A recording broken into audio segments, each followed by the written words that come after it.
Have you ever thought about what it might be like to live in a place like Egypt? If this video found you in Virginia, you might as well be there right now. Welcome to part 31 of the United States might as well be 50 third world countries stacked up in a trench coat. When it comes to developing nations, Egypt does come to mind when I think about Virginia. For me right now, it's based on how their economies are set up, their service-based economies. In Egypt, that's going to be services like tourism, tour guides, places to stay, places to eat while you're staying there, things like that. In Virginia, that's going to be services provided or rendered for government agencies or contractors. In 2013, you had a 1 out of 3 chance of working for the feds if you didn't work on a farm. But that includes the Pentagon, the contractors, all the roles in supporting industries that keep it going as well. Outside of the feds raising the average income, the average business, small or large, relies on that spending. Virginia is actually where the pizza index can be observed. They were looking at the volume of deliveries to some of these places, big government buildings, Pentagon, you name it. If they see that it's hot over there, they know that something's going on overseas. The federal government is such an economic driver in Virginia that almost any other industry there is there to support it. If not for that, things start to look a lot more third world.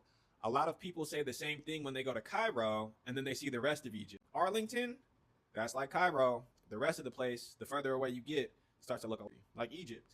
55% of Virginia households don't make the $100,000 that you need to be comfortable as one person.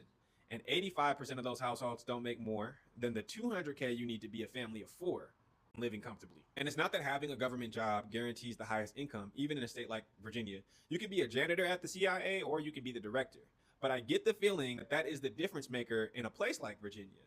The same thing goes for a place like Egypt. In Egypt, the highest paying jobs are for the government, specifically in Cairo. Beyond that, things start to look a lot more desolate. That is just like Virginia. Arlington has some of the fastest internet around. You go to the other corner of the state, they're lucky if they get it at all. You see those differences where the federal government is and isn't an employer, and the life expectancies, the quality of school, the quality of hospitals, you name it. All of that stuff starts to look real third world when you get away from Arlington and the federal government's scope of jobs. And so I don't say this to you watching this in Virginia to tell you to move to Egypt. Although if you see my CIA agent at the grocery store, please tell him this page is satire.